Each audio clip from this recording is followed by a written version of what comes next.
Uh, yes, Mabo is my name. I think I'm mostly known by that. I've worked in Huawei for quite a long time in delivery and maintenance. And I've seen changes, I've seen growth, I've seen how security has evolved over the years. So just, I'll try to stick to the time. I know trainings or sessions or the talk after lunch is always a bit tough, not only here, I think everywhere. So I'll try just to rush through. I'll actually focus on how Huawei as an organization, we've tried to enforce cybersecurity. In fact, this is one of the company's top agenda this year, as in if it conflicts even with business, then the business will stay. Well, I think you know Huawei. You've heard Huawei from the press. And I don't know, until recently, maybe guys have known more about Huawei. Back in the day, most of the people used to know Huawei just from the devices, from the phones, right? But Huawei is quite big, especially in the building of network infrastructure. So that's quite big. And when we talk about building network infrastructure, it means like you are giving products, solutions, and services into the market, right? And these products or these solutions end up carrying data, sensitive data, end up handling a lot of information. And we have very different ways to approach. Now, Huawei is a global company among Fortune Global 500, established in 1987. So we look slowly how it has evolved. It has actually strived to be a leader in the global supply in terms of equipments and also services. We have so many staff, about 170,000, and about 70 or 80K of these numbers are actually working in R&D. This tells you why Huawei is actually leading in being innovative. We have a lot of things changing. Funny enough, Huawei, we always have a sort of a logo, like we are a university, because learning is continuous. Learning has to be continuous. If you don't learn, then you'll be left behind and you can't cope up with the changes. You can't actually deliver on what's the mandate that has been assigned to you. So basically, this is a brief introduction. It was established, we lead, and we always try to look to expand. There's a lot of patents which have been registered. And yes, it's quite a big company, but being big also brings its own fair share of challenges, actually quite massive share of challenges. So with the advancement of technology, I think you've seen for the product solutions which are being put out there, we're able to share this advancement whereby you can share any content, any place, any device. Nowadays, it's so easy to share content, video, even in terms of security, the way we live, we always try to take a video. If somebody harasses you, take a video, you upload, share directly to somebody else. Well, social media has come and even made it a step ahead because you share and the thing goes viral. So all these thanks to the technology. And well, it's good. But however, as we advance and we bring all these benefits, there's also a big risk. I think you've seen how the ransomware attacks, you heard about the Colonial Pipeline. I think you had the beef attack and all these risks that are coming. I do a lot of training internally in Huawei because we have a very big team that supports our customers. And we as the vendor, we have quite a big share of challenges to address, including the vulnerabilities. Well, those are a bit handled, let's say, timely in most of the time. However, what we see as a bigger risk nowadays is it also comes on the people, because let me take an example that occurred last year in Germany. If you remember very well, there's a lady who passed on in a German hospital simply because hackers had attacked her system, right? And being reliant so much on technology, guys had not really fixed a patch, loaded a patch that had been released. You understand? So this is actually coming back to the people. They did not do exactly what was supposed to be done timely so that they avoid such kind of attacks. So these risks continue. And I believe you'd agree with me that the attacker's expertise is growing. If I'm very good in IT, I'm very much in a position to understand where I can hit. I would understand how a network operates. I would understand where I can hit. And it could be motivated for various reasons, right? It could be for personal gain. The ransomware that you've had basically is guys are trying to get the cryptos and stuff like that, right? You take an organization into you hold them at ransom so that they can pay you something in return. So there are those, and those you'll find globally, they are experts. They're guys who just wake up to do this kind of work, right? So there are those who do that, and there are those who do for I'm just trying out something. And unfortunately, I think, being honest, most of us in our organizations, you'll find like some people in some departments are not really so keen in implementing those regulations of security. So as we go forward, as we become more digital, all data we're trying to put it online, it comes also with risk. People have to evolve. People have to take cybersecurity seriously. So what is cybersecurity? How do you find cybersecurity in our organization? Basically, it's the protection of products, solutions, and services in terms of their availability, integrity, confidentiality. Those factors are very key. Availability, integrity, confidentiality. I'm also in charge of operation and maintenance for Huawei, for our customers. And I can tell you for sure, I don't know what kind of explanation I'll give. Let's say for one of our customers, if a system goes down because of a hack, let's say an external hack. As a vendor, we always try to advise, audit the system. Of course, we give the best practices and also check and try to advise them where they can strengthen. So in case of an issue that something has occurred, and simply because of a vulnerability that has been used to bring down the system, you can understand the type of crisis that would cause. So that availability, integrity, confidentiality, traceability, robustness, and resilience are very key, and that's how we define. So the journey, well, despite being established in 1987, serious focus started in 1999 there. It has grown over the years. Well, as I said, technology is changing very fast. And even in terms of our resources, a lot is changing at a very high rate. So we've established from product security to solution security. You see, when I talk about product, I'm talking about an individual device. When I'm talking about a solution, I'm talking at the architecture, at the layout, and how we factor cybersecurity at each and every step. So for me, just to establish that, it means that even from the R&D, our research and development, at each particular module, at each particular step, cybersecurity has been factored. This is the founder of the company, Ren, and a commitment from the top actually highlights that everything has to be taken down in a particular manner so that to ensure that cybersecurity is not left behind. Especially being a technology company, there is a lot that rely, especially from the production of the equipment. So our vision is basically to provide the secure, easy, and equal access to information and services. And the mission here, basically working internationally to develop the most effective approach to cybersecurity. Well, it goes quite big than what has just been written here, but it's quite huge. We look as how we go. Now, being said that from the top, how do you implement these effective policies in such a huge organization with a footprint in almost every country? So this one has to be done from the top, from headquartered in Shenzhen, China. So from the CEO coming down to different departments, we have the procurement, we have the supply chain, we have the R&D. So all those, they have to have a leader. And that not being enough, you have to break it down to regions. You agree, we have different policies. The requirements of cybersecurity in Europe are different from here. They're different from China. They're different from Middle East. So we have, like, let's say, for example, the Kenya Rep Office, it has to focus keenly on what has been mentioned here by our data security, right? So we have to focus exactly what are the rules and requirements in this particular Kenya. It's different from South Africa.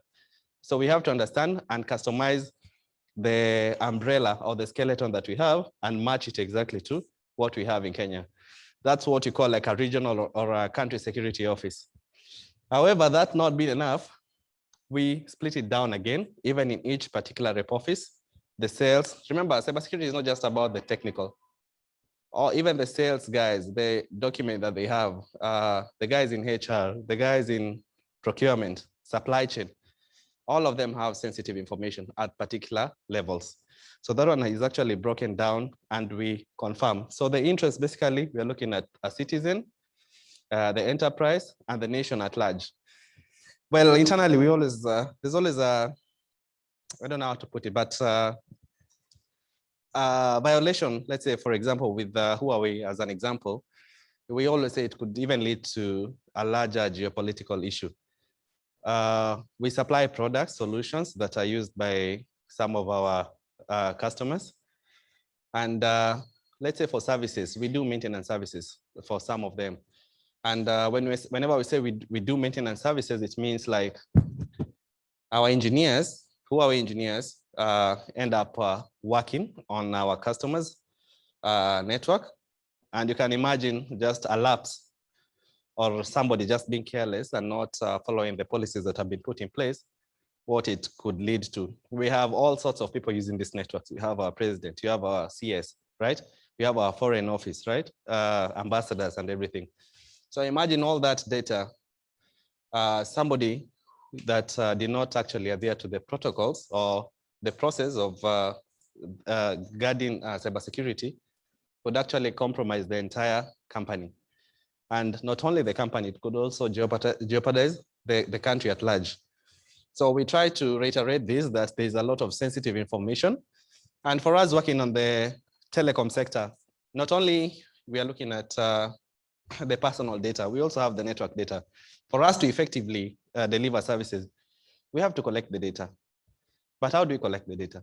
We have to get approval, a written approval, and what type of data, and how are we storing this data? What are we using this data for? And of course, we don't do this when an incident has occurred. You have to think ahead, you have to plan ahead. Once you have a contract to do, let's say, maintenance services, you have to look, what will I be collecting? Do I need authorization? So you see, at this point in time, I need to understand the rules and regulations, especially in Kenya, and where this data is collected, how can it be stored, where will it be stored, what will I be using this data for? So this one I've already mentioned that different regions have different rules and regulations. So as much as I might get a document from our headquarters, we'll have to take it down and look how it applies, customize it so that it ensures it fits the jurisdiction in which we operate. Well, cybersecurity, as I said before, is not a one person or a one team issue. Internally, it has been cascaded down from the management. Management alone will not be able to implement or enforce cybersecurity. So we have to break it down to people, technology. A lot of processes and governance are actually put in place. And another challenge that we might say that we have, you could have all this process governance, but people might not really look into them. I don't know. There's one thing that if you've been in Huawei, you'll find it a bit funny that if you are signing a commitment for cybersecurity, we don't just sign. We're given a paper like this, and at the bottom, is a signature. How many guys read through line by line? I bet I'll be honest, I rarely read those things. Most of the time, you'll actually just sign at the bottom, right? Because it is a mandatory thing. It's like you're installing software on your phone and you have to click agree to terms and conditions. How many people read through the entire thing? Very few people read. You just click accept so that you can install the software. So in our organization, it's a bit fun. You have to handwrite that on a paper.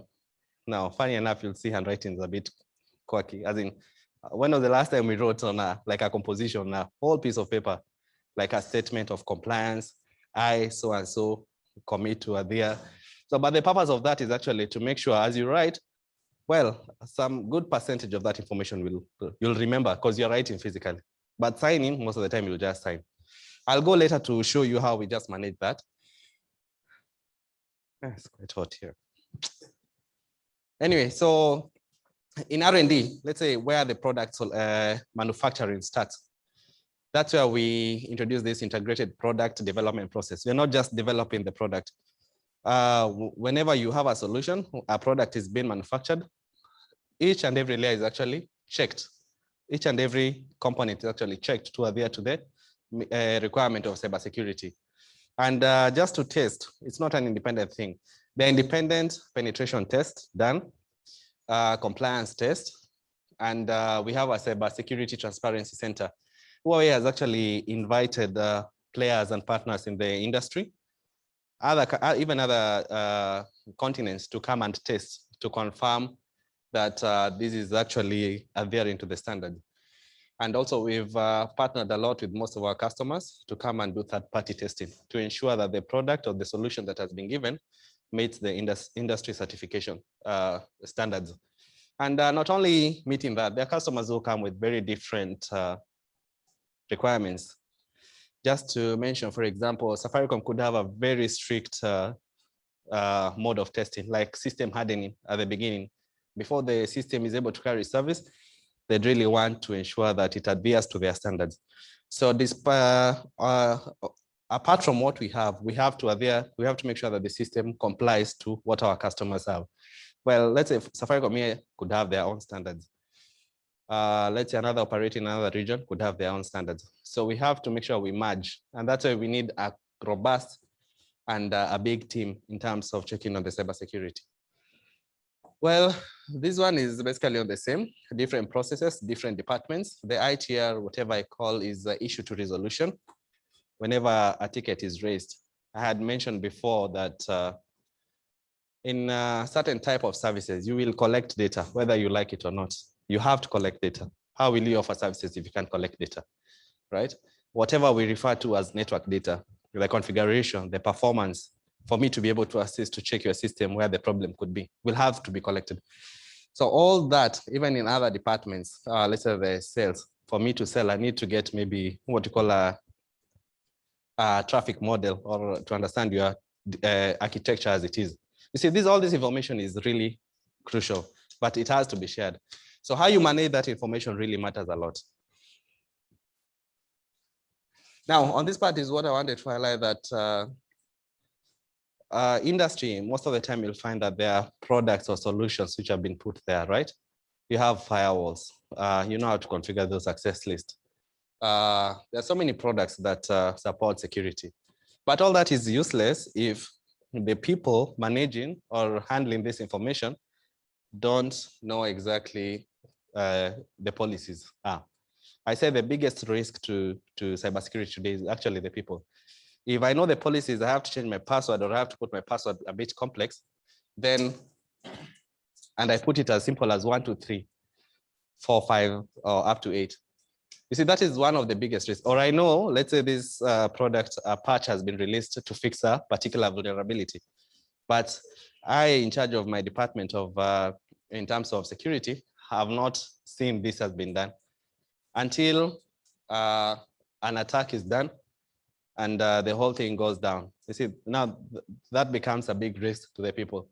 So especially on delivery and service, whenever you're doing whatever we call engineering services or maintenance, the guys actually go through a lot. And I think some guys even complain at times because the rounds of training on Huawei cybersecurity requirements, the background check, the commitment, which you handwrite step by step, and what we call an exam. We have an exam that expires every 2 years. It's called cybersecurity certificate. All those have to be done before you can get even an access, even if before you can get an access to apply for an account in some of our customers' network. There is no place for you to get any access until you do all those processes. Well, just on this page, I just want to highlight that in some cases, we have to get support outside Kenya. We have to get support maybe in what we call second level support in Romania, for example. So by the time you get to this application, you see you're trying to create a VPN for guys to log in and help you to support, perhaps to resolve an issue faster. So the security and architecture, that has to be looked keenly. As we said, there are so many bad guys out there on the internet. Come on, I think guys would be so happy if I'm sitting at home, or let's say I'm in a campus and I stumble upon some information and I try to log in and I see this is the, let's say the Safaricom or Telcom system. You see, I'll be so keen and I'll be able now to try to hack and try to get information. You understand what I mean? So there are so many guys out there who are doing this actively. And the purpose of us to ensure that you should know this risk in advance so that whenever you're building the system, you're able to check how to secure the network.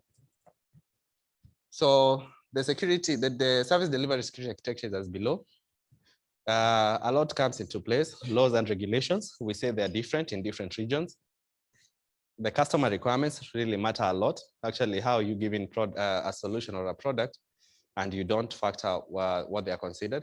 The standards, we have industry standards, you have to adhere, and there are Huawei policies. Huawei has actually paid much more attention into this. I think you've seen quite a lot in the news. And the policies actually is to ensure that we don't have any loophole. At times, we always say that it is an individual who could actually bring down, because if a malicious, right, I'm malicious and I don't want to, I'm an employee, I'm a malicious and I don't want to, I want to tarnish the name. I can easily go and violate one of the cybersecurity, right? What will go out there will not be my name. It will be the organization name. So there's a lot that has to be done. And basically we do this because of the business continuity. We are looking for us to ensure that happens. We have to ensure that the infrastructure is actually secured. The data is secured. The personnel, we're talking about the resource, not just secure, they're well informed, they are aware. And of course, applications also have to be secure. And we do a lot of audits and control. There's a lot of audit. Actually, there are guys who are hired purely just for audit and to send a report from time to time.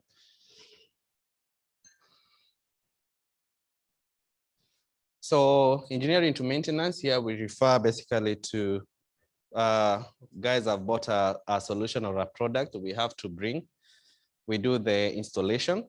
Remember, whenever we're doing the installation, we have all the basics, all the admin, root, we have all the information as we integrate it into the network, right? So we have all this information. However, these systems don't belong to Huawei at the end of the day. They've been bought, so it has to be handed over to customer. Now, at this point in time, we always put a lot of strictness. The system, whoever did the deployment, has to hand over everything and declare that we've handed everything, like including the passwords, the default passwords, and advise most of our customers to change to their internal requirements.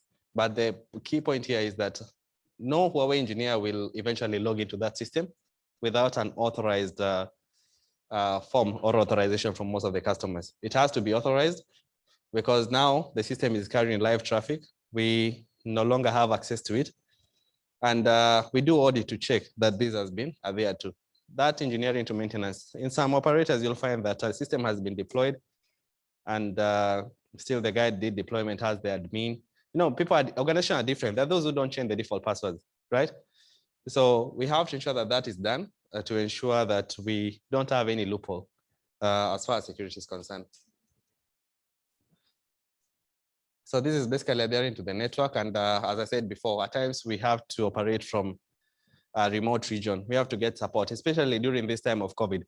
And somebody was actually saying, well, COVID, it's a pandemic, yes, but it has forced guys to adapt to technology faster.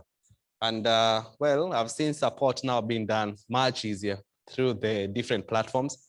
An expert logs in, is able to see your screen and fixes the issue. And you see, even other guys, instead of calling you, asking you for progress, they're able just to have the link and log in and see what's being done, right? So the security of the access, whenever we are having the remote connection to networks, is fundamental and very key. And you have to ensure that that architecture being laid out adheres to all those requirements, the responsibilities, the access controls, and information security management, monitoring and audit, especially audit, monitoring and audit. For most organizations, they don't do this. So, well, Huawei doesn't work alone. We work with some of our subcontractors just to ensure that we deliver on the mandate that we have. And we subject our subcontractors to the same scrutiny, to the same commitments, to the same beliefs that we believe in terms of cybersecurity. Basically, if they don't even adhere to this, it means there's no business completely. So if there's no security, there's no business. So they sign this thing, they handwrite, and I'll just highlight at the end because yeah, it's just what they do and what we require them to do. But how do you manage? How do we cross-check? If I'm an auditor, I come to your organization today and I want to see how do you manage this? Where do you store this evidence? So that's quite key. All those requirements, as you see, basically is on the signed commitment. You perform self-check. Employees, remember employees or the guys at the bottom, they are the key. They are the guys who will actually either bring you down or uplift you or save you from paying such kind of ransomware. So another thing that what we've seen that could be lacking is basically on, in case there's an incident, there should be a clear process to identify the root cause. This is actually missing because how will you improve then going forward? So this one also applies a lot to what I do mostly in terms of maintenance. We normally call it backtracking. You must backtrack. And funny enough, I don't know, we've always seen that there are guys who will only act after something has happened in terms of security, right? I think I don't know if it's human nature, but the guys will not do, it's okay, I will do. But the day that you hear your neighbor has been hit, that's the day you will take precaution and say, like, we knew this, but we are always not very keen. So we must have a system, a very clear system to check, to backtrack, and ensure that thing cannot occur again. Now, I'm very sure organizations, let's say in the US, I think they've been hit so much often until right now they're very keen on ensuring that there's no loophole. Well, you can say there's no loophole, but technology is advancing, it's changing on a day-to-day basis. That means there's also need for the guys in the tech space to be moving at that speed. So this is quite long, but basically it's talking about the cybersecurity and service delivery. Huawei, we do a lot of engineering. We're talking about accessing customer network. We're talking about performing operations.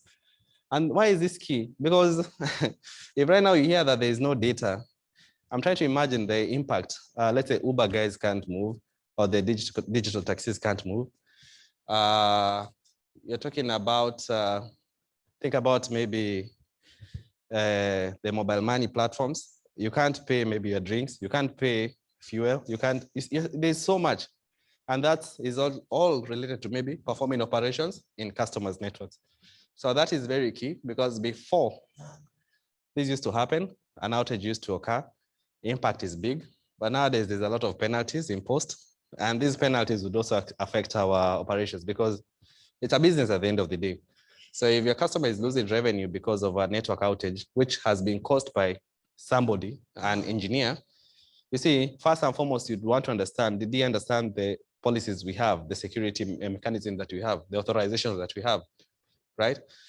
Same applies to whenever leaving customer network. We are a big organization, and we have guys moving in from other regions. You have guys coming from China, South Africa, all over the world at times, whenever you're exchanging resources. And so we have to be very keen and to ensure that they follow all this. Same applies to information protection. The information we collect has to be protected. We are there to these policies that it has to be related to the work. We don't collect any information that is not related to work. Whenever I'm collecting data to support an issue, that information has to be directly connected to what you're trying to resolve. Of course, approval, we try in advance to get this approval. As I said, whenever you're having a contract, you have to ensure that this is included in part of the contract. And of course, authorization. There's no point of somebody to have this information. So basically on the privacy protection policy, we adhere to these principles. It's basically the same: lawfulness, fairness, transparency. Of course, we limit the purpose. We minimize the data. There's no point of me collecting an entire database, yet I only need just 2 or 3 lines. It has to be accurate and a storage limitation. Well, let me just show you a case, just 2 or 3 slides. I know time is up. How do we manage this? There's a lot of theory, but how do we manage this in the office? As I said in the beginning, we have an organization. It's all run from the HQ, right? And broken down into regions, and now broken down into the rep office. In the rep office, you still have departments. Now, this has to be divided into a cybersecurity division leader. This is like in every department, there's a cybersecurity leader. And in the entire organization, we have 2 cybersecurity specialists. And their tasks are clearly defined. This guy must actually understand the policies, must understand the regulations and everything, and translate to this guy. This guy has a lot of work. This guy actually does the audit. He assigns tasks and everything. First and foremost, you have to identify the key control points. What we have as key control points is an exam. Everybody has to do an exam. It expires anyway. This is common in tech. Even for certifications for technology, they always expire after 2 years, 3 years, you have to recertify. Cybersecurity changes. The risks change every day. So everybody has to do an exam. The second key control point is on the red lines. Somebody has to handwrite. Well, I know you don't sign. There are 2 things you handwrite. The third point is basically what we call a PPCC. It's a pre-position, certificates and competence. It's just to cross-check. You're an expert from this country. You are coming to support me. Are you qualified? You have to do the technical exam in this country. and your certification is actually uploaded on the system. The entry checklist, exit checklist. I don't know how many guys do all this or have some of these key control points, but I really think it's very key. Somebody coming into your project, whether it's an expert or a new employee or a newbie, you have to cross-check if he adheres to this or he doesn't. The other ones are common. I think all of us have the virus scan and the compliance tools. Well, our laptops are a bit, I think it applies to most vendors. They're a bit strict in terms of the tools you install. And there are softwares that run to cross-check. And the last one is what you call an essay shield. It's based on AI, artificial intelligence, cross-checks your face, matches to what we have on database. If it is a match, if it is a tick, then you're able to proceed and log in to work on the network. So these KCPs are actually identified, basically following the same flow from onboarding personnel up to the time you dispatch a task. This is basically what we do internally. Now, this is not just done theoretically. We have a platform. I'm just trying to showcase. Most of the tools are built in-house. And this just shows the KCPs. Now, this is a bit important because you say you are there to standards. You are able. How are you storing this information? If today somebody came to your organization and say, show me your compliance as far as security is concerned, where do you start getting the information? So where do you store this information, right? So this is actually like a dashboard of our cybersecurity inspector, the ones who dispatches the task. You have to do the task. And most of the time you'll have to upload the document. There's a guide. You'll have to upload that document. And it's not just uploading, it has to go to an approver. Most of the time it's a department head. He'll just review to approve. So he owns the task. So there won't be any loophole. If he approves, yes, that means you've done it correctly. And whenever it's green, you see this is like a cybersecurity certificate. It means this guy, it has expired. He needs to do the exam again. Now, a dashboard in everything. I think we're going towards an age whereby I want to see a snapshot of the status as of today, as of now. So if you come to Huawei office, we have what we call a digital operations center. If you stand in there, you'll be able to see like the rate of compliance. Rate of compliance in terms of all the KCPs that we identify. And that is actually a good point because you're able to see that where are we? Do we have a risk? Now the system is quite good because it will show you in terms of yellow, things that are about to be a risk. And just wanted to highlight that we are moving from even proactive. We want to move into predictive. We were reactive before. We talk about being proactive. From reactive to proactive, we want to move to predictive. You should be able to prepare for the bad guys before even they get you. So you should be able yourself to do those tests, stress tests, trying to check if you have any loophole. And that way you'll be able to protect. Internally, we've provided a channel just to allow guys to communicate in case we have any privacy issue or protection from staff. And it is anonymous. This is just to safeguard and to encourage guys to share any risk that could come along. So just as a closing remark, this is basically the red line in Huawei. And as I said before, if it conflicts with business, they always say that it takes precedence. You'd rather protect the security and information of customers as opposed to look into the profits. So it's quite a long topic. I've just tried to push everything to highlight what we try to do in terms of security. The exams are done every 2 years. Training is done every month, every quarter. Every quarter, every month at least, there's a training just to ensure that all guys are there to the requirements as far as cybersecurity is concerned. Why is it important to Huawei? We serve some of the most critical customers in the region. And you understand the sensitivity of data, sensitivity of business, especially whenever you're a vendor and you're handling such kind of information. So thank you.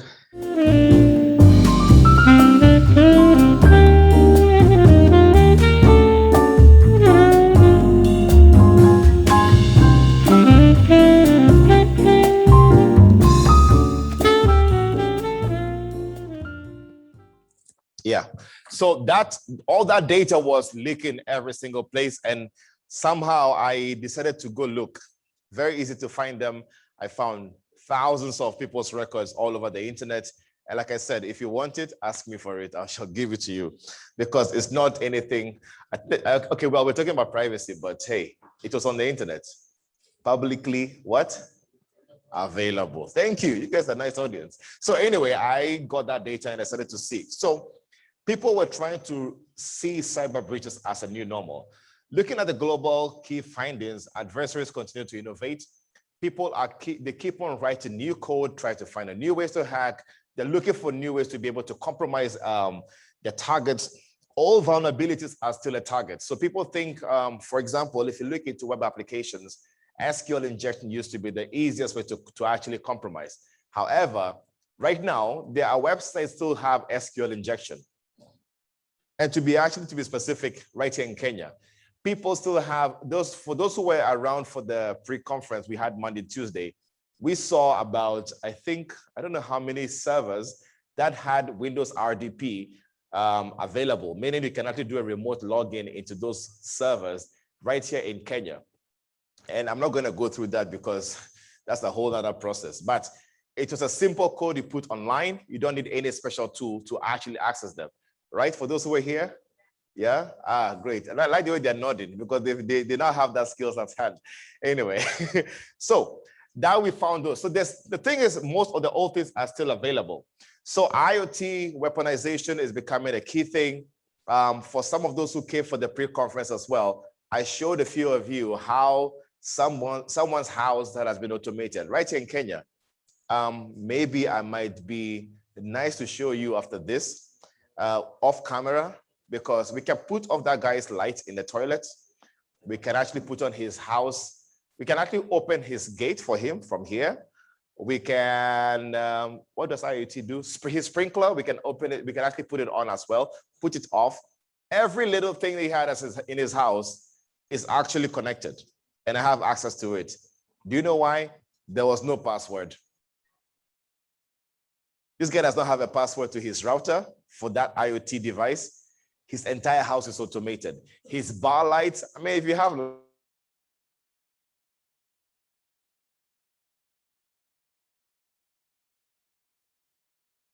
so content management systems and the details of things that we're looking at that is making it easy for you to get compromised. So some statistics is that we have already seen this before, so I'm not going to go through it again. The cyber breaches are happening so fast in a sense of it takes how many days. I mean, the number it takes, Juliet, you're back here. So I'll finish and then you continue. Juliet will take the legal aspect of things when I finish so that we see both sides of the coin. Majority of the hacks that we see these days focus, I have seen, or I believe it has been an avenue to getting compromised has been what to do with emails. Email hacking has been the easiest to compromise because we don't have, most technologies are not implemented in our systems or networks to be able to stop that. How many of you have had an email security breach or possible breach, or even personally, you think you almost got hacked because of email? No one? 1, 2, 3. Like none of you have ever gotten an email that looks like it came from some weird, dodgy site.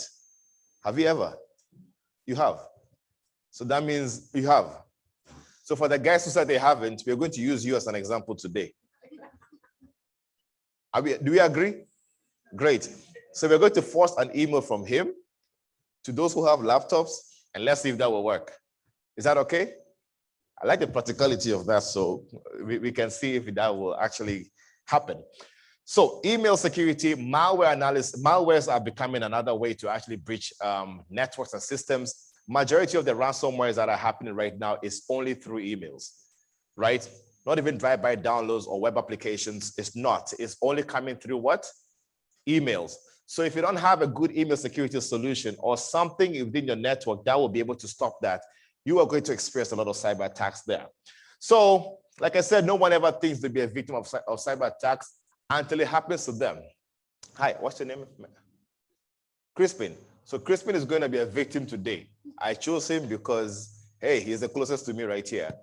In terms of, you don't worry, I'm coming to you. Right? So Crispin is Crispin said he's never received any form of an email phishing or an email hacking attack. So today we will make him commit crime, right? So please, you are by force volunteered for this exercise. Some of the issues that we have identified in organizations when it comes to insecurity or the issues that we have to deal with is it's vulnerability and patch management. Most people don't do vulnerability management. What I mean by that is being able to make sure that you're constantly scanning your systems monthly, or is it bi-weekly, trying to see what dangers am I exposing myself to.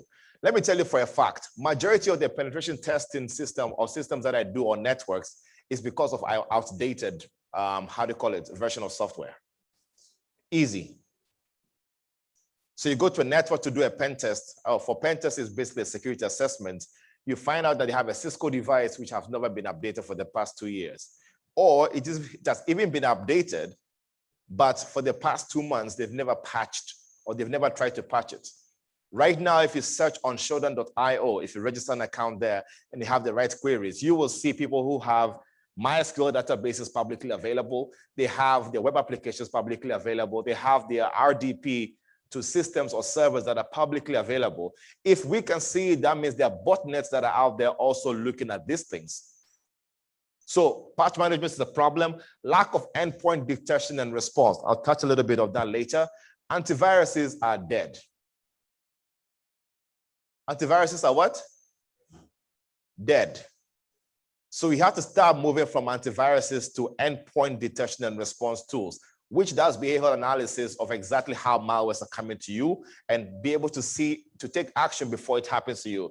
Insufficient skill set in organizations, understanding the right frameworks to be able to implement. Is it COVID-5 that you need? Is it NIST that you need? ISO 27001 that you need? You need to understand that for you to know what it's for you to know what to take in. Inadequate threat intelligence, which we're going to come into very soon. Traffic monitoring or privileged access management. Who has access to what and where? Right now that you're here, who has access to your servers? Yes, my friend in front of me. Do you know who has access to your servers right now? Might you be able to tell if he's actually changing or using your credentials to commit a crime? Might you be able to actually easily go back and investigate and say, John is here, but James has logged in the few minutes ago or a few hours ago, and is actually taking actions as you.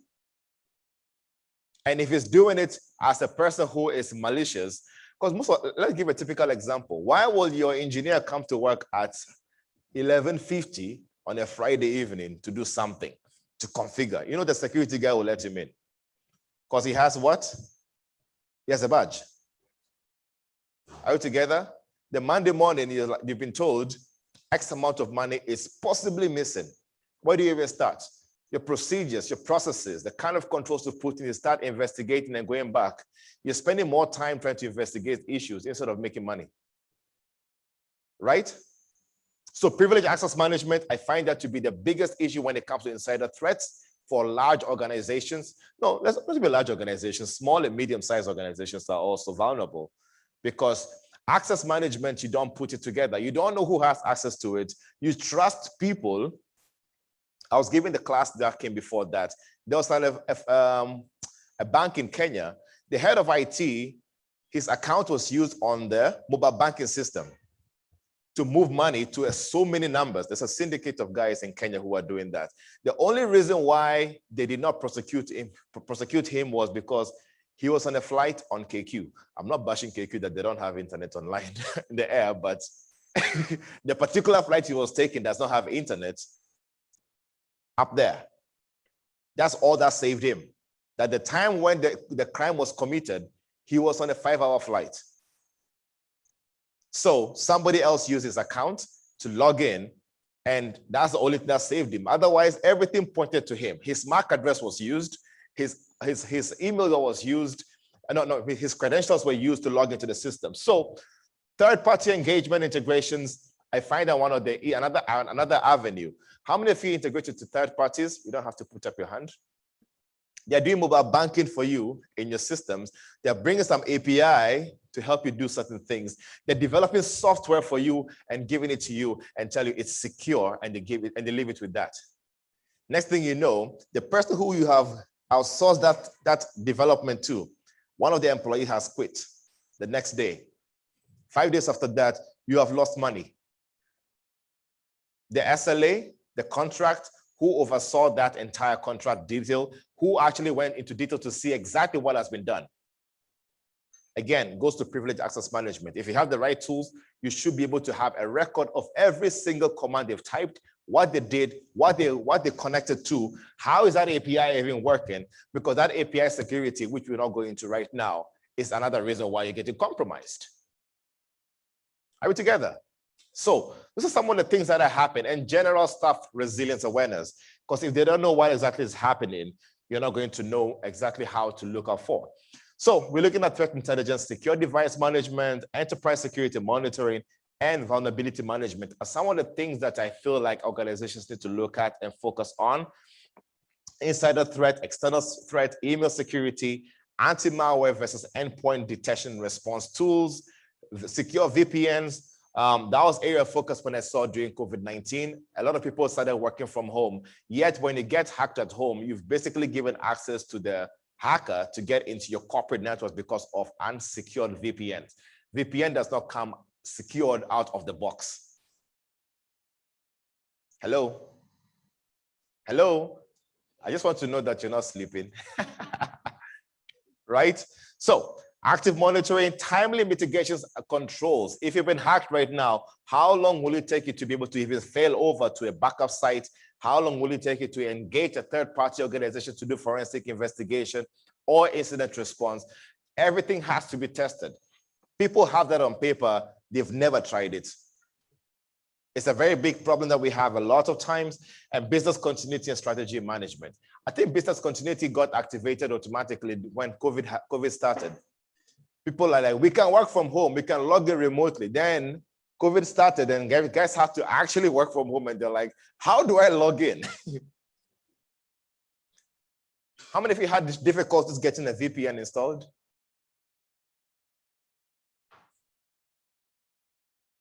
Honest feedback at the back. Thank you. So most attackers you are facing right now have a supply chain. There's somebody who's doing their hacking. There's somebody who has to siphon the money out. So you're facing an ecosystem. You're not facing just malware that people have to create. Some of the attack tools they're using are going beyond just online tools. There's physical tools as well. I'm not going to go too much into them, but I actually do have some of these. In fact, I have every single of these tools. So let me know, not some of them, I have all of them. The one on the left was actually an easy way to get to compromise an organization, because when I bring my phone to you to charge for me on your laptop, you will charge it for me, right? Because I'm nice. I'll be smiling at you and put on a very strong, nice cologne. You will charge that phone. Right or wrong? But when you plug that cable in, you can actually trigger anything on your laptop as administrator more than 100 meters away. I have done it before. It works. So it's a tool that it's a cable that I have, but the cable charges phones. I've done that at Java quite a number of times. It was a test to see how it works. The other one can intercept traffic between the mouse and the keyboard. How many of you have wireless mouse? Now they don't want to talk. Yes, you have one there. So the wireless mouse you have can be intercepted to actually run commands on your laptop. The kind of commands I'm talking about is, say, a PowerShell command to go pick a malware from outside, dump it in your laptop, run it as administrator because you are the admin. So there are so many controls and loopholes that exist, and hackers are using always to find it. Phases of an attack, I don't have to go into it, but it takes from reconnaissance, trying to initial exploitation. They set up a persistency that they can actually stay in your network for quite some time, install more tools, be able to move laterally, move from the head of IT's computer or the front desk lady's computer to the CEO's machine, to the servers that you have, because you're on a network. Are we together? You're on a network. So they find ways to move laterally, and they, of course, exfiltrate data as much as they want. So maturity level that we're looking at, a lot of organizations will be at level 2. We did that exercise on Tuesday, yeah, right? And someone said, confidently said, where is he? Who was it? I forgot his name. Martin was like, we are at level 4 of maturity. We laughed, right?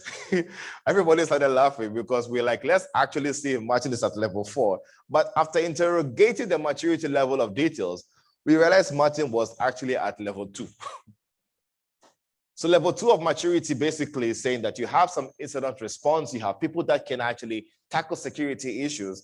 Where you need to start thinking about is level 5, where you're doing a lot of automation of your stuff.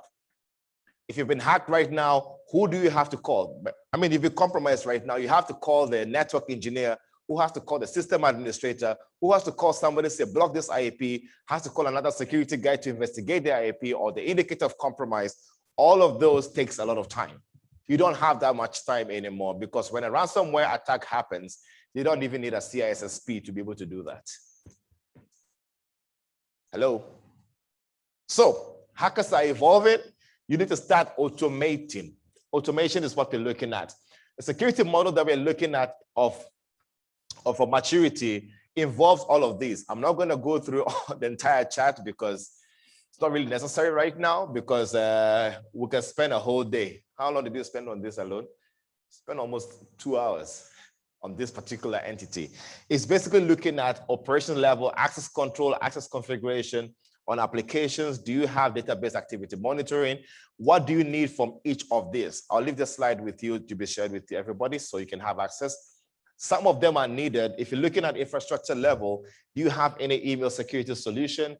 Or do you have an IPS, do you have IDS? You don't need all of them, but there's certain areas you're supposed to pick and see if that matches your security level and how can you change that from the left where you're in the initial stages to a few years later where you want to be in a managed state or in a repeatable stage are things you need to look at in terms of maturity.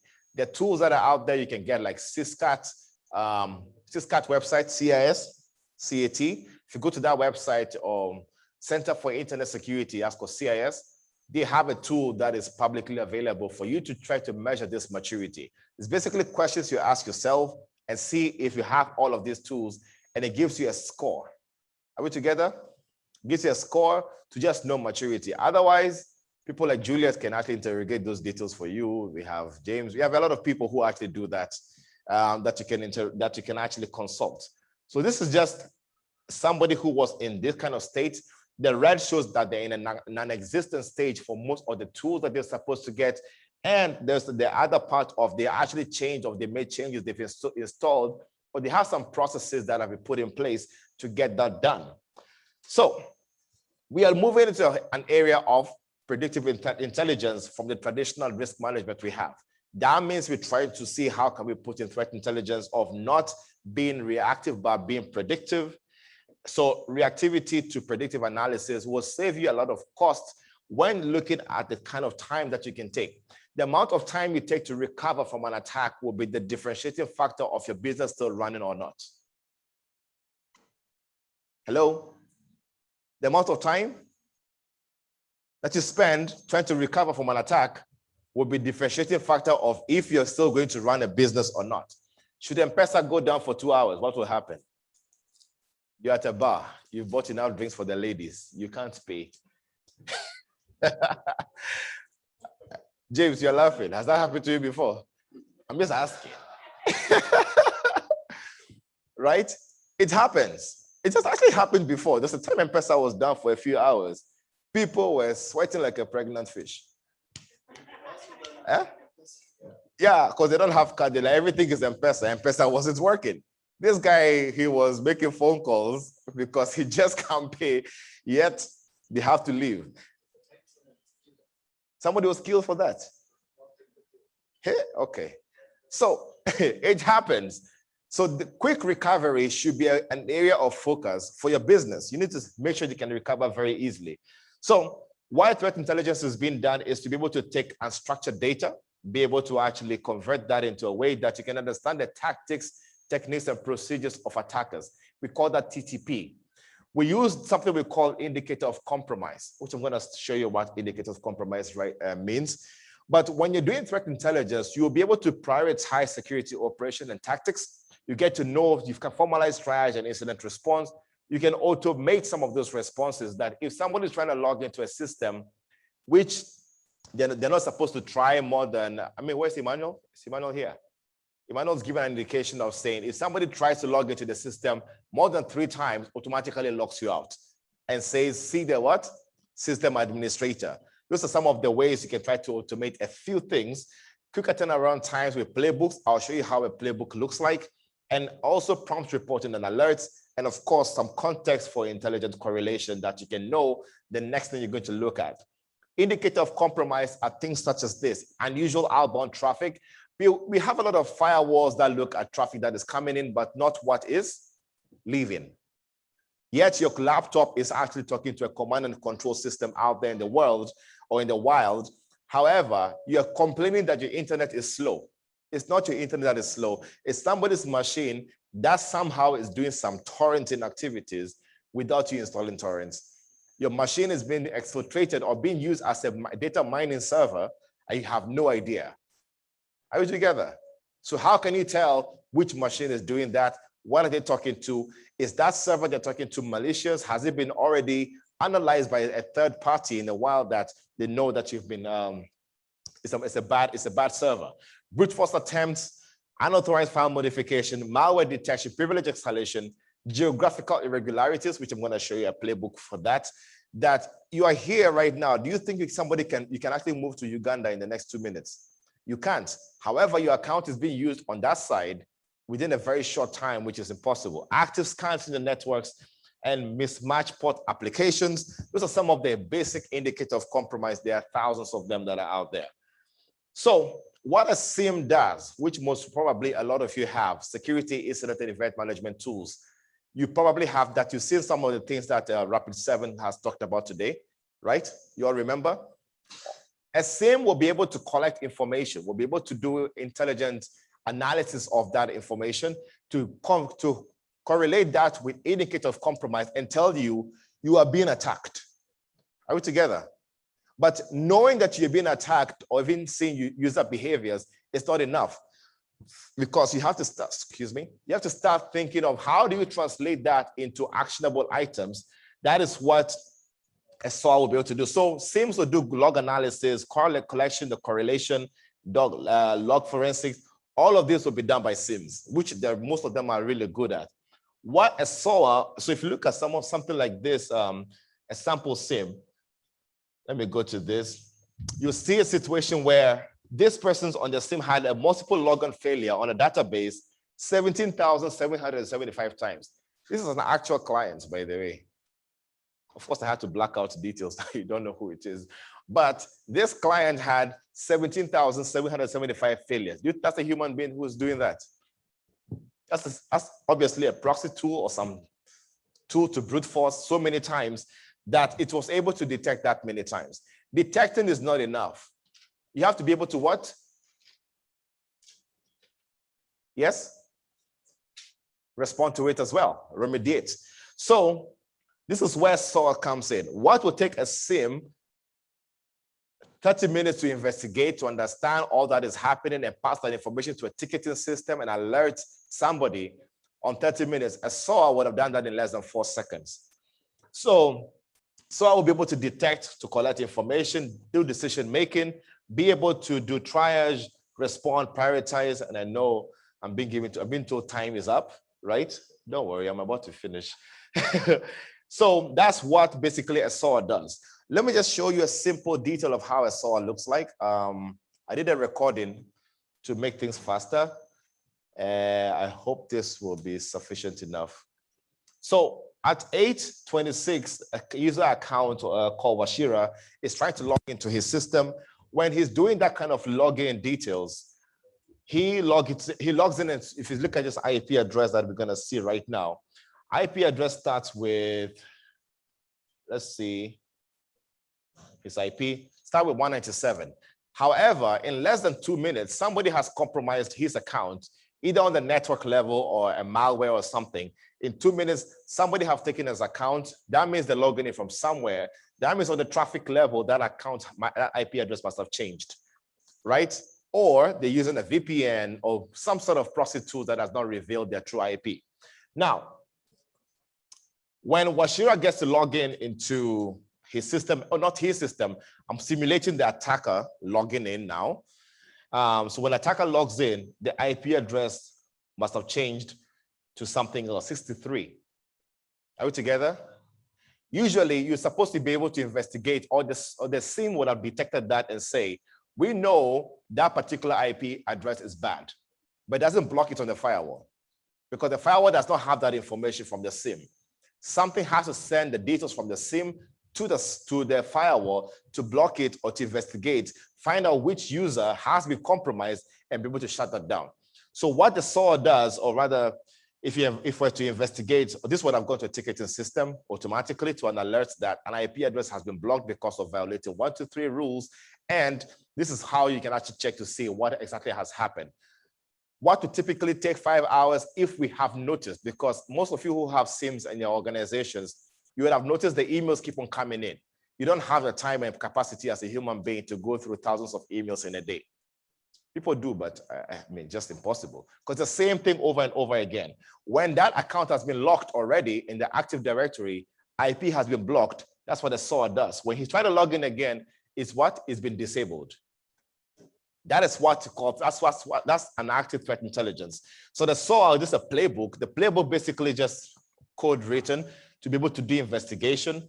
So this is just a raw version. Naturally, that will go to a ticketing system. I'll show you better in a report format, what IP address, where it came from, how bad is it, what is the reputation. If it's an attachment of a file in an email, what's the details in that attachment, who sent it, is there any indicator of compromise, is there a macro enabled, all of those that you don't have to do as a human being. This is where automation comes in. So I'm going to stop it right there and basically give you an overview. But I will not go to details of what an EDR does. EDR, like I told you, endpoint detection and response, automated, much better than an antivirus. You need to start moving into that. Look at the various EDR solutions that are out there. Make sure they have such details when it comes to features that they have. And last but not the least, if you have a network, you have, how many of you have firewalls? Almost everybody. Does the firewall work? Yeah? You think so? You're not too sure. You can't tell if a firewall works. You need to start thinking of doing adversary emulation to make sure that if you have a SIM detecting these activities, you need what you call an adversary emulation to try to see if these attacks that you want to simulate will actually be blocked. So I think I'll stop there. And to conclude, we used to think about cybersecurity, which is protect, detect, and respond. Cyber resilience, on the other hand, is to be able to identify some of these attacks that happen and how do you recover quickly. We used to think of our entire life that we can block every attack. That's impossible. You need to start thinking of resiliency to how to recover quickly. Like I said, recovery time will be really important. And you want to try to prevent every possible attack that can happen. You need to assume that you already have been compromised, that you know how to protect the network and systems. How do you detect and respond along those attack phases? So with that, I will say thank you. Oh, but I forgot some. Oh, this is how our Threat Intelligence Center looks like, our Dimension Data. You're welcome to visit.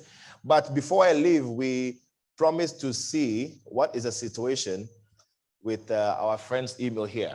So just a small demonstration. What's your email address? Your Gmail, don't worry.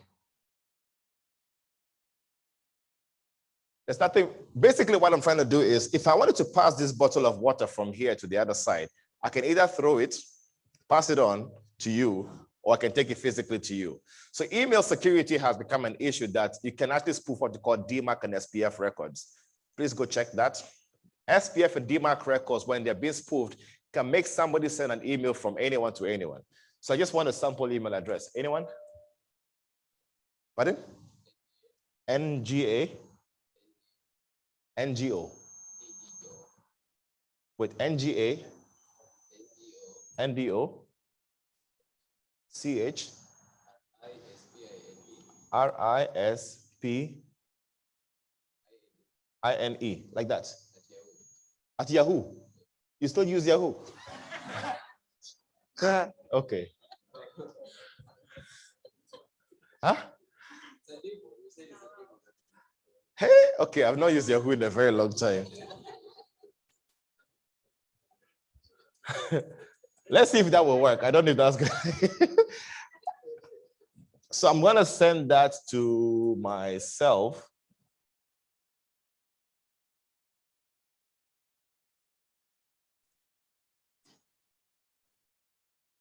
Subject could be testing 101. Welcome to the conference. So as that is happening, I want another Gmail account. Let's see which one will actually go through very easily. T, 1 second. Good.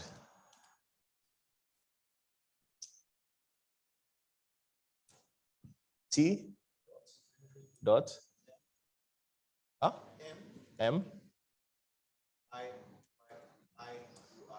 Y URO at gmail.com.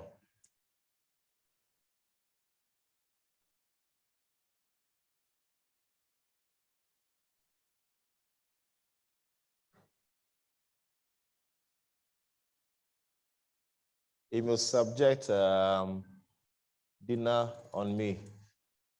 I am. So you made a promise already. Eh?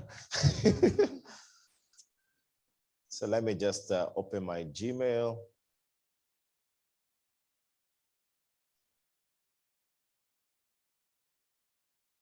So the Yahoo hasn't come in, but the Gmail has come through.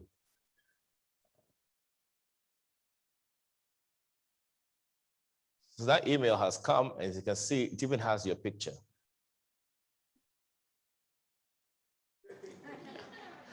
And if it came via SendGrid. If I was to actually reply to this, you will get it. Thank you.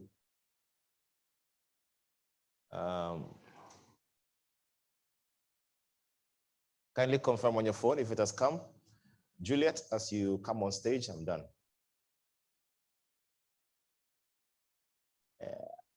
Let me see. The other one, I think, hasn't come through yet, but we'll see. So that's basically just a little demonstration as to how email spoofing can work and how we can talk about threat intelligence. Thank you very much.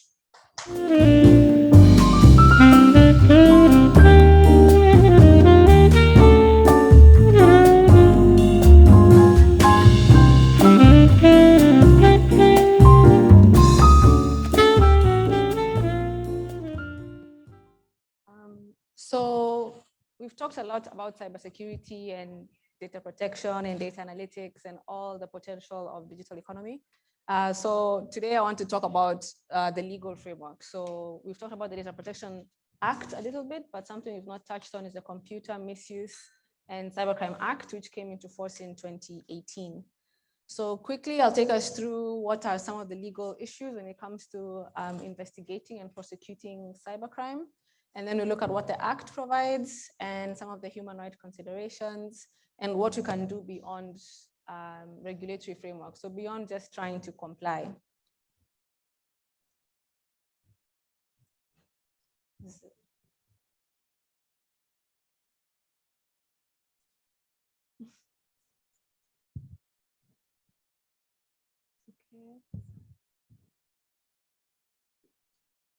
Is it open?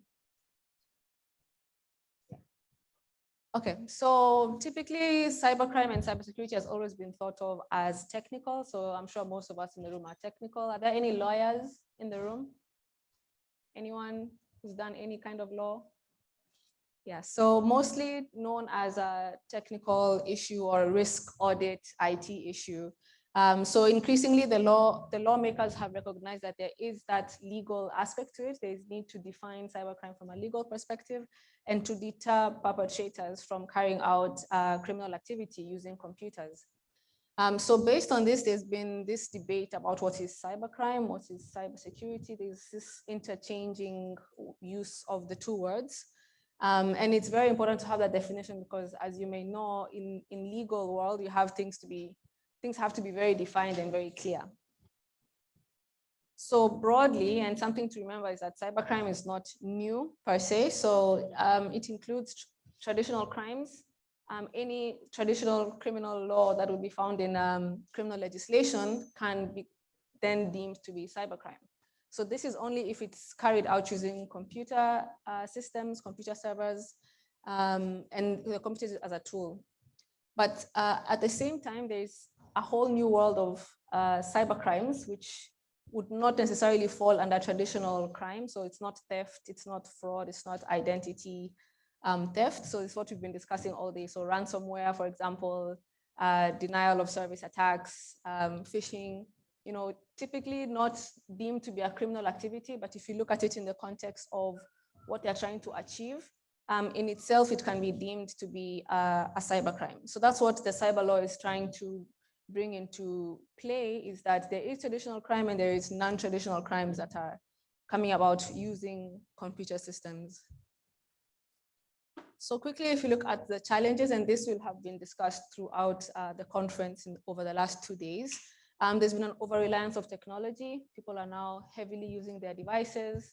It was already quite heavy. Now, if you add COVID, it's even more. Work from home processes. So Bright touched on this a little bit. If you're working from home, there's no protocol that you're observing.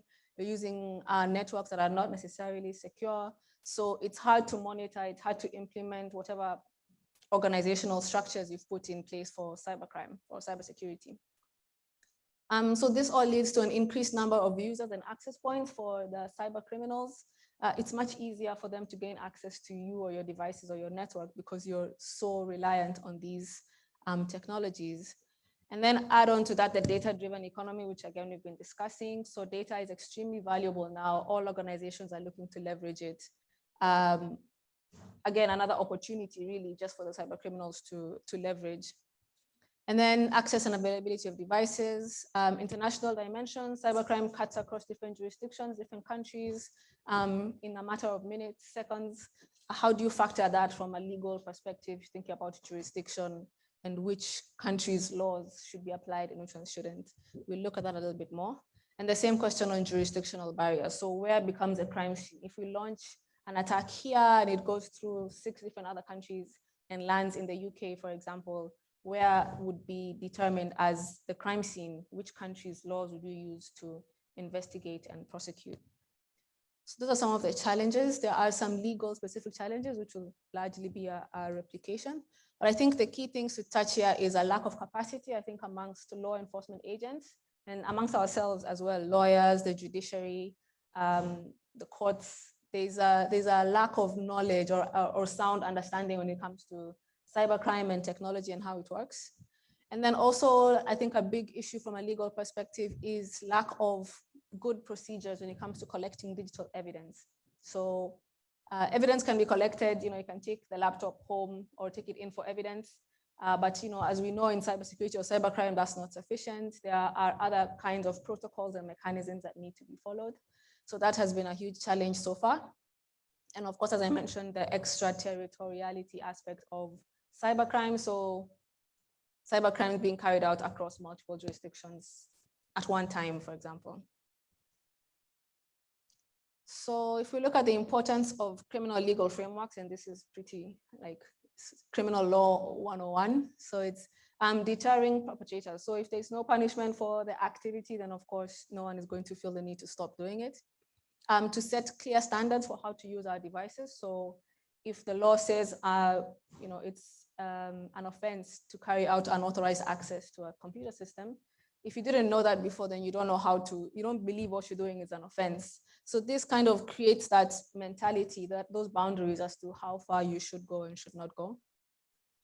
Enabling law enforcement investigation to take place. And this is really important because we have to balance that with human rights, privacy, our own security. So just because somebody's investigating a cybercrime doesn't mean our rights should be violated per se. So having that in law is really critical to ensure there's no abuse of the legislation. Requiring minimum protection standards, so cybersecurity requirements in terms of how much security you have. Providing fair and effective criminal justice procedures, so a criminal procedure code that incorporates cybercrime and the digital aspect. So this would also touch on the collection of evidence and the admissibility of that evidence in court. and then enabling cooperation between the countries in terms of investigation and prosecution. So countries need to be able to speak to each other when it comes to cybercrime, because as we mentioned, it cuts across many jurisdictions on any given crime. So based on that, we can look at what the actual framework in Kenya is. So as I mentioned, cybercrime falls under, traditional crimes also fall under cybercrime. So under all these laws, there's crimes that have a digital aspect to it. What the law is just trying to do is to bring it into one piece of legislation, which is the Computer Misuse and Cybercrime Act. So there will be issues in the Evidence Act, in the Penal Code, which houses all the offenses, the criminal offenses, the Procedure Code, the Sexual Offenses Act. So the Computer Misuse and Cybercrime Act and the Data Protection Act are what kind of bring it all together when you're looking at the digital aspect of legislation. So currently, these two acts are still read in conjunction with all the existing acts. But it's important to note that those are still relevant pieces of legislation, although the last two would be the most relevant today. So this is key because at the end of the day, because some of the crimes are traditional and some are cybercrime, and some of the parts of the investigation are old school, so proper investigation, some are online, you need to be able to balance old and new legal framework. So that's why we have both. So we have the Criminal Procedure Code, for example, sitting with the Computer Misuse and Cybercrime Act. We'll have the Data Protection Regulation sitting with the Evidence Act or the Penal Code. So we are not replacing one with the other. We're just complementing, the two just tend to complement each other, which is really important.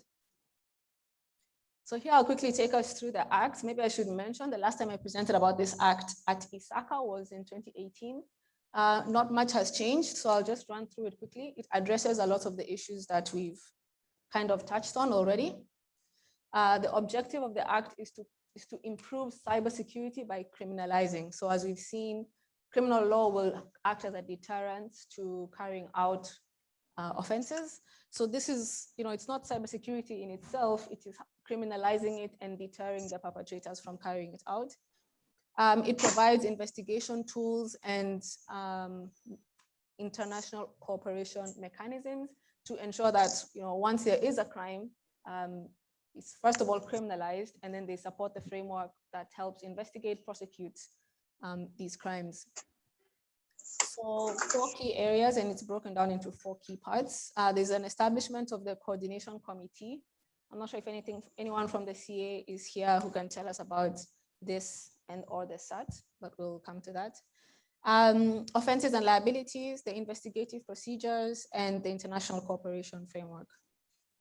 So offenses, quickly, these are divided into 4 key categories. So there's computer related, so that will be your unauthorized access type of offenses that affect the computer, the device. Content related, which would look at falsifying information. It can also touch on fraud a little bit. Anything that looks at the content of what you're dealing with, the offenses related to the content. Offenses relating to confidentiality, integrity, and availability of information. So something like DDoS would fall in this category, where you no longer have access. And this is, of course, now criminalized under the Act. And offenses relating to the infringement of intellectual property. So copyright related issues. Another thing is, if we look at KICA, which was the primary act previously holding most of the cybercrime offenses, the offenses and the liabilities did not really make sense. So under KICA, the highest offense came to about 1 million Kenya shillings.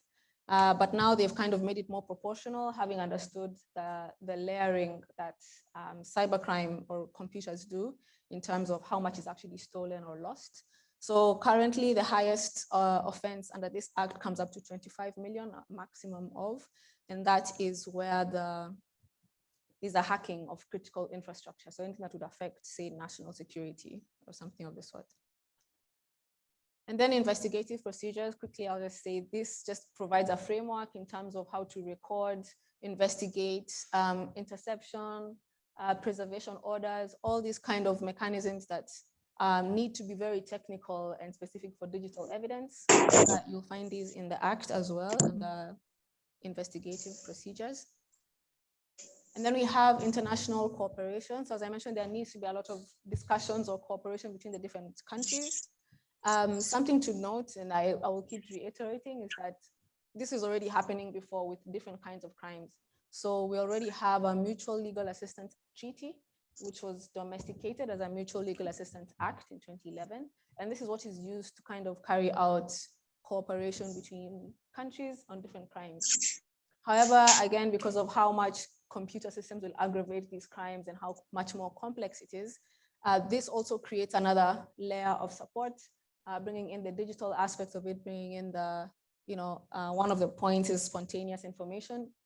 If you discover that a crime has taken place and you have information to help another country, you can volunteer that information without having been requested. The other thing it does is it sets up the point of contact, which is the national KE-SAT.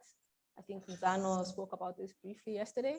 And this is where this sits at the Communications Authority of Kenya, and they are responsible for collecting information. I believe reports should be made through the SAT as well. I'm not sure if that's very active, but that's the idea, is that they're supposed to collect all the reports, carry out all the coordination on behalf of Kenya, and try to address or curb cybercrime at a national level.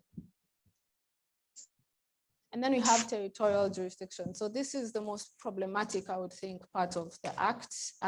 It basically tries to do what the GDPR is doing. Someone asked about that earlier, which is to say that wherever you are in the world, if you're Kenyan, if you are if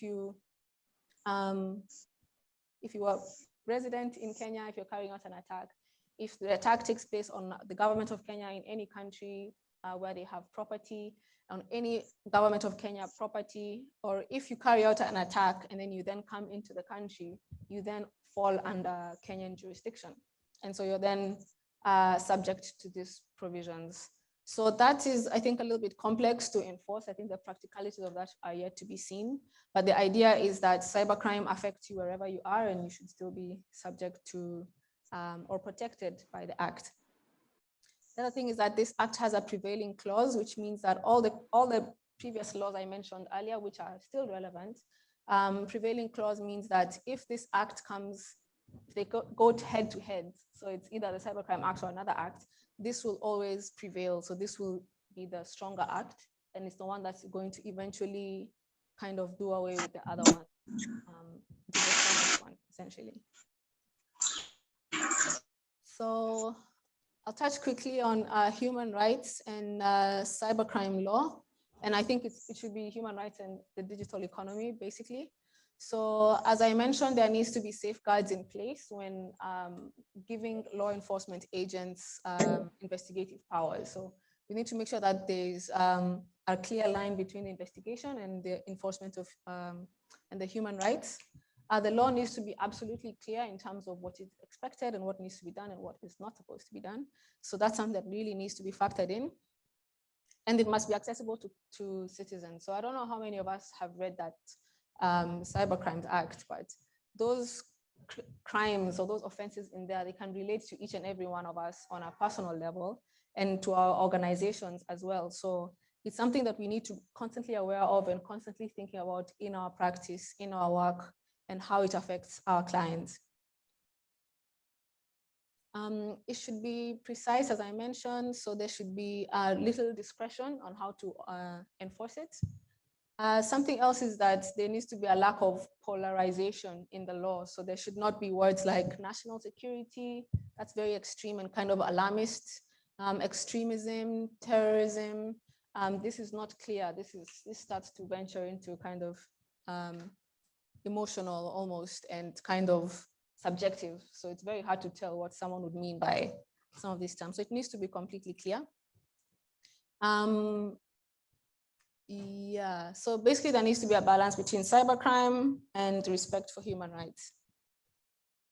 So this actually created a problem here in Kenya with our Computer Misuse and Cybercrime Act, because 26 of the provisions in the act were declared unconstitutional. So this was, well, they were challenged on the basis of being unconstitutional. This was in 2019. So you can imagine it's a 2018 act, which by 2019 had been challenged, and most of the provisions which were actually offenses, or actually, sorry, which were actually falling under the investigative procedures and offenses was suspended. So essentially it was an act with no teeth for a while.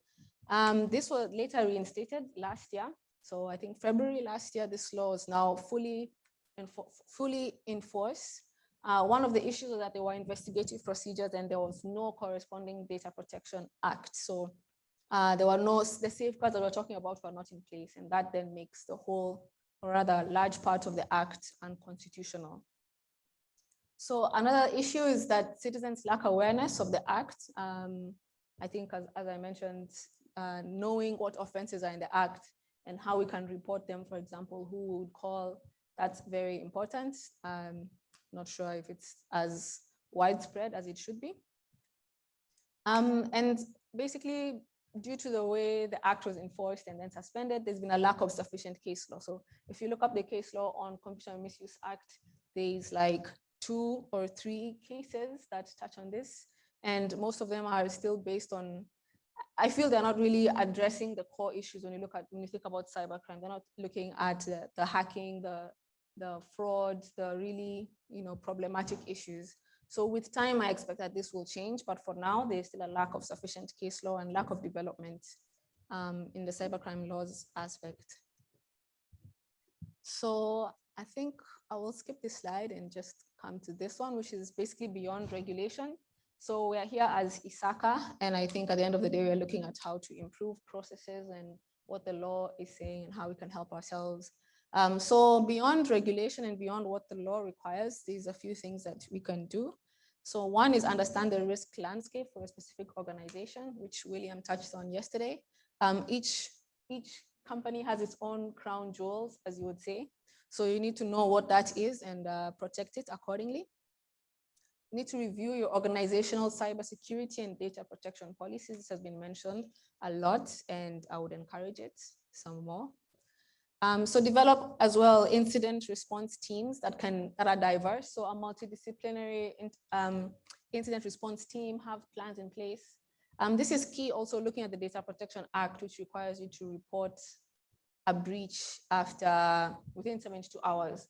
So if you don't have a plan in place, don't have systems, don't have a response team in place, you could end up being non-compliant after you've had a breach. So that adds just more to your problems.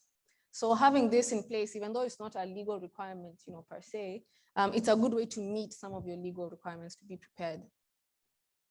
Improve awareness. This has also been touched on a lot. People are the core part of cybersecurity. So there needs to be instilled a cultural change when it comes to security processes, data protection to protect the organization. And then review agreements with third-party providers. So Bright also touched on this. Your third-party suppliers are sometimes your weakest link. And there's a whole supply chain. So whatever standards you're applying within your own organization should be extended to your third-party providers, your third-party suppliers. This is done through contracts primarily. So having an information security clause, data protection clause, an IP clause as well, just for good measure. So agreements are really key, especially where there's not that strong legal requirement. And adoption of innovative solutions. So I think stay innovative. I think technology has never really been a problem. Try to find or leverage technology as much to respond to cyber threats. So that's it from me. Thank you for your time.